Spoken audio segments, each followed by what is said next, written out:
It's the display at the center of a free speech debate in America. The Satanic Temple of Iowa putting up this scene in the Iowa state capitol.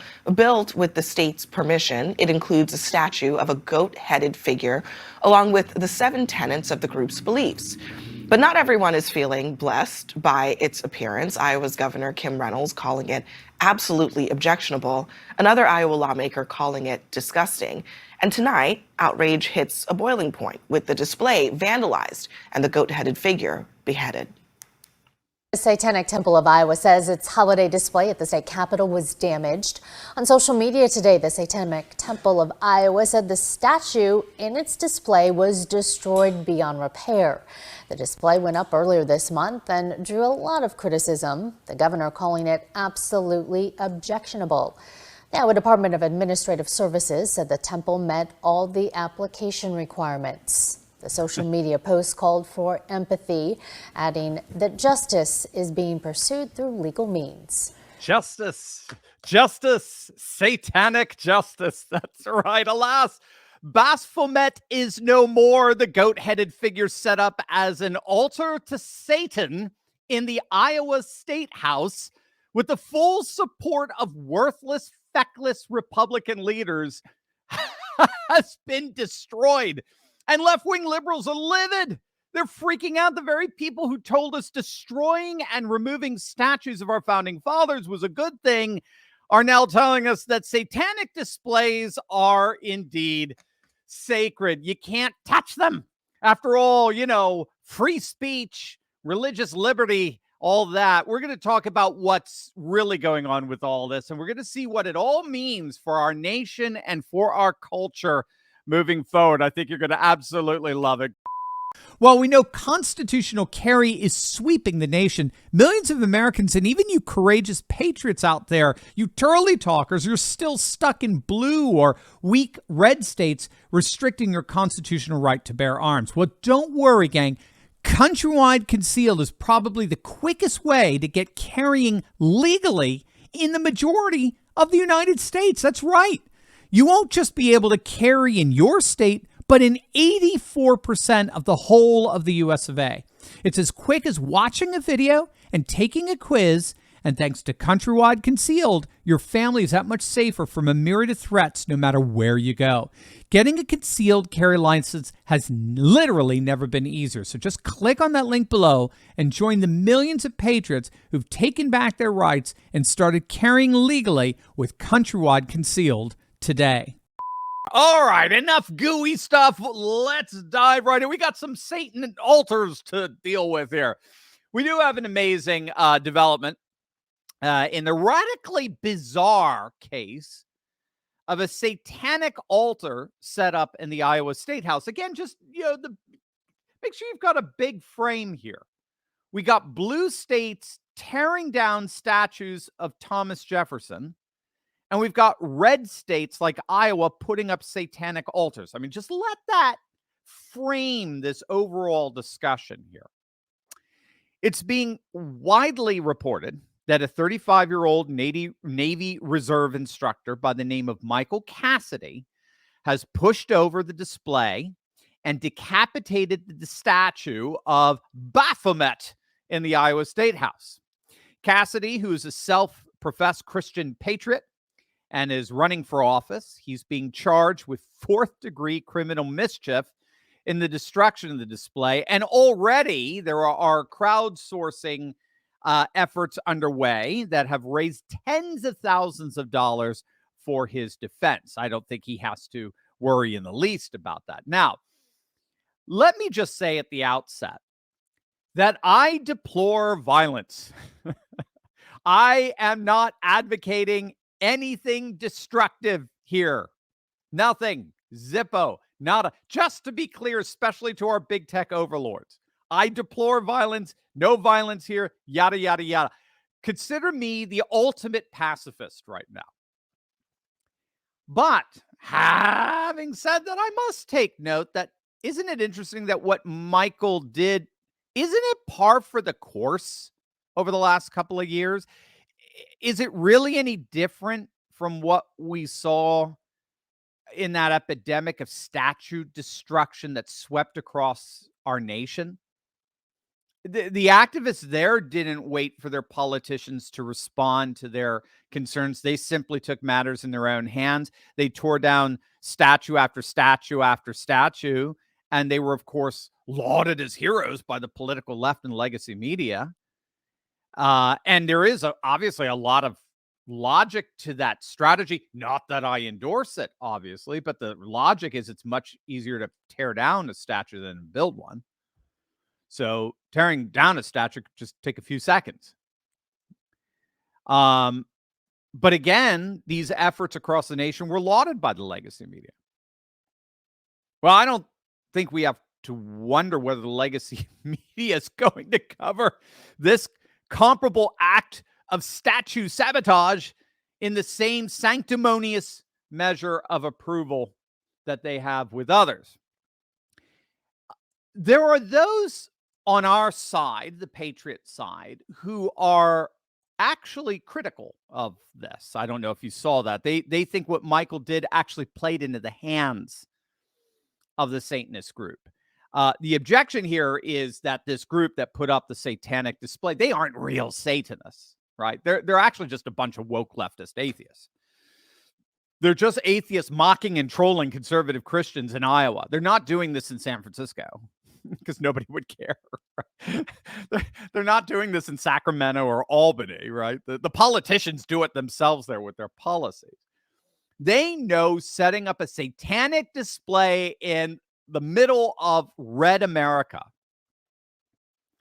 they know it's going to upset Christians. It's going to get them to freak out and hyperventilate and show up at the Iowa Capitol and whine and complain and have prayer vigils and the like, all to the mocking laughter of these atheists, all to prove in the end that religion should have no place in our state houses, period. There should not be Christmas displays or menorah displays or any other religious display, because in the end, it all leads to precisely this kind of absurdity. That's why we are all about the separation of church and state. And until you conservative Christians come to terms with that, we're going to continue to troll you with these displays. So the argument here is that this Christian patriot and destroying the display is actually just playing into the hands of these atheist trollers, showing you how religion provokes absurd reactions like this. Absurd, and we might even say violent, destructive. And of course, there, to be fair, there is something to that critique. Obviously, this group is trolling us. They're mocking us, no question. But I think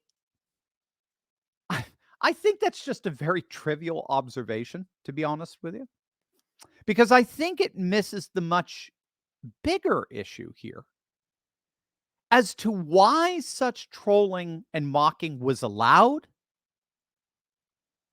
and why it was allowed dressed up in the veneer of religious freedom by supposedly conservative politicians.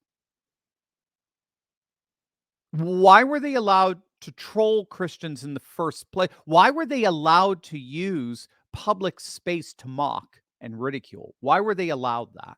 Number one. And number two, why is religious freedom and free speech being used as the protective veneer for such an allowance? I mean, that's all we've been hearing from this feckless Iowa Republican governor. And didn't she just endorse DeSantis? And I think she endorsed DeSantis because he stands up for his religious beliefs, all we've been hearing from this Iowa Republican governor, this Iowa Republican leadership is, we detest this. This is abhorrent. This is horrible. But we love liberty. We love liberty, free speech, and freedom of religion. That's what we love. They're trolling and they're mocking. Be damned. We detest this, but we love liberty. Now, we talked about this a bit in our video the other day before the altar was destroyed, but I think it bears repeating here. If we're going to make sense of what's going on full blown here, big picture aerial view, if we're going to make sense of it, we have to understand that this is, yes, about religious liberty. I fully concur with that. I think what the Republican governor of Iowa and the Republican legislators are saying, I fully concur that this is about religious liberty. I think what this Republican governor is saying is right. They're allowing a satanic display in fulfillment of their vision of religious liberty. Yes, that's true. Which begs the question, what does that display, that satanic altar, reveal about your conceptions of religion and liberty? That's what you have to get. We use the term religious liberty all the time. But how does your application of religious liberty reveal your assumptions of what religion and liberty are? You see, we have to understand that our conception of both religion and liberty in our modern contemporary society are radically, and I mean radically different from the conceptions of religion and liberty that our founding fathers had and all previous generations prior to them. I don't know if, I think probably most of you recognize how radical we are as a society, as a modern liberal world. I've heard it put this way. This is a nice way of kind of putting it together here, making sense of it. If you took a liberal from 1960, say a JFK, right? But a liberal Democrat from 1960, put him in a time machine, transport him to today, he'd be considered a conservative Republican. You take a liberal Democrat today, put him in a time machine, transport him back to 1960, he'd be considered insane. He'd be considered a lunatic. And that's just in a matter of what? The span of 60 years. You see, we have to understand that our conception of both religion and liberty in our modern contemporary society has radically, and I mean radically, changed. It's radically altered from the conception of religion and liberty that our founding fathers had and all previous generations before them have.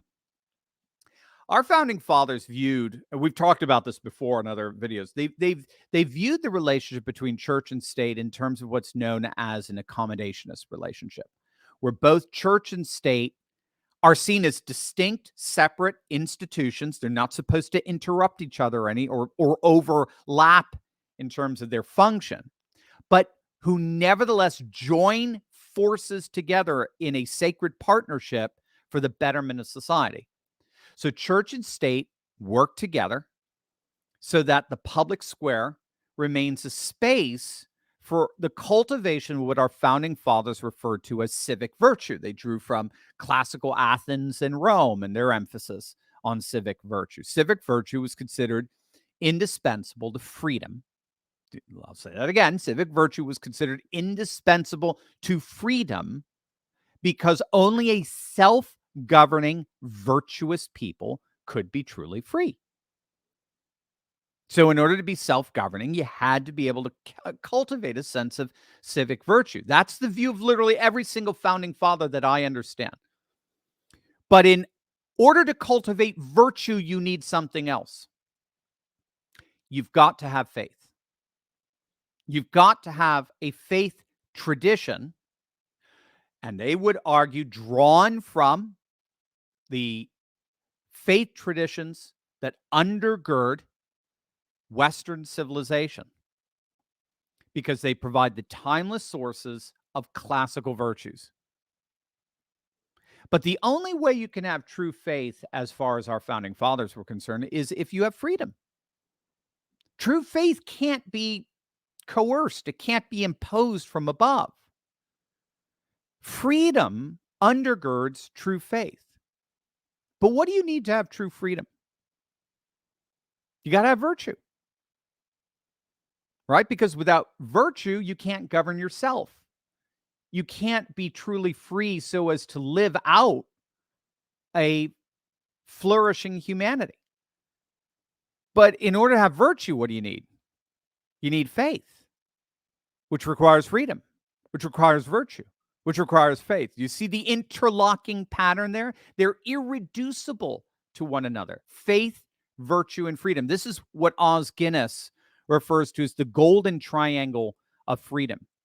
True freedom requires virtue, which requires religious faith, which requires freedom. So this triangle of freedom is an interconnected whole where every part implies the others. And that, my friend, that golden triangle of freedom is the true bedrock of our republic, what our founding fathers often referred to as a republic of virtue.